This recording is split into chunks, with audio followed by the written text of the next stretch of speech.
News ગુજરાતીમાં આપનું સ્વાગત છે। વડોદરા શહેરના કમાટીબાગમાં થયેલ જોય ટ્રેન દુર્ઘટના બાદ બંધ કરાયેલ જોય ટ્રેન સમગ્ર ગુજરાતમાંથી આવતા સહેલાણીઓની માંગને લઈ ફરી શરૂ કરવાની ગતિવિધિ શરૂ કરાઈ।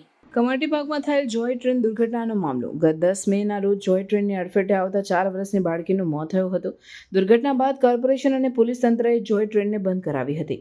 સમગ્ર ગુજરાતમાંથી આવતા સહેલાણીઓને માંગને લઈને જોય ટ્રેન શરૂ કરવાની ગતિવિધિ શરૂ। દુર્ઘટના ઘટી હતી અને જ્યાં સહેલાણીઓને ઘસારો વધુ રહેશે તે જગ્યાએ ટ્રેકની આજુબાજુમાં રેલિંગો મુકાઈ। જોય ટ્રેનમાં પણ વધારે સિક્યુરિટી ગાર્ડ, એલઈડી લાઇટો, સેફટી સહિતની વ્યવસ્થા કરાઈ। કોર્પોરેશન અને પોલીસ પરવાનગી આપ્યા બાદ ટૂંક સમયમાં શરૂ થશે જોય ટ્રેન। ધ્યાન આપો, જોય ટ્રેન આવી રહી છે તો બાગમાં ફરતા સહેલાણીઓને વિનંતી છે કે જોય ટ્રેનના ટ્રેક પર કોઈ રહેશો નહીં। જોય ટ્રેનના ટ્રેકથી સલામત દૂરી બનાવી રાખો અને જોય ટ્રેનની નજીક આવશો નહીં। બાળકોનું ધ્યાન રાખો।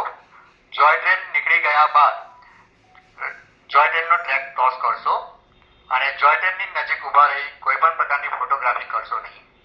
જો આ નિયમોનું ઉલ્લંઘન કરવામાં આવશે તો તેમના સામે નિયમ અનુસાર કાર્યવાહી કરવામાં આવશે। આભાર। હાલમાં જે ગયા મહિને ટ્રેન અહીંયા દુર્ઘટના બનવામાં આવેલ હતી, જેના ભાગરૂપે આપણને પોલીસ વિભાગ તરફથી બંધ કરવા માટેનો આદેશ કરવામાં આવેલો હતો ટેમ્પરરી। તો એ મુજબ આપણને પોલીસ કમિશનર સાહેબ તરફથી અમુક સૂચનો કરવામાં આવેલા હતા સિક્યુરિટીના ભાગરૂપે। તો એ મુજબ આપણે જે ટ્રેનમાં કેમેરા લગાવવાના હતા કે પછી સિક્યુરિટીની વ્યવસ્થા કરવાની હતી, અનાઉન્સમેન્ટ સિસ્ટમ લગાવવાની હતી, પછી આ બેરિકેટિંગની વ્યવસ્થા કરવાની હતી, જેનું કામ આપણે કરેલ છે। અને હાલમાં આપણે જે બેરિકેટિંગની વ્યવસ્થા કરવાની છે જે આપણી પ્રોસેસમાં છે અને અકસ્માતવાળા સ્પોટ ઉપર આપણે બેરિકેટિંગ લગાવી દીધેલ છે અને જેમ જેમ કામ વર્ક પ્રોસેસમાં થશે એ પ્રમાણે આપણે આગળ જે આગળ પબ્લિક ગેધરિંગ વધારે રહેતું હોય છે ત્યાં આગળ પણ આપણે બેરિકેટિંગની વ્યવસ્થા કરીશું। જોય ટ્રેનનો લાભ પબ્લિકને ક્યારે મળશે? ઉપરથી આપણને મંજૂરી આપવામાં આવશે, ત્યારબાદ આપણે જોય ટ્રેનને છે એ પબ્લિક માટે ચાલુ કરીશું। શું નામ આપનું? હિમાંશુ સોની।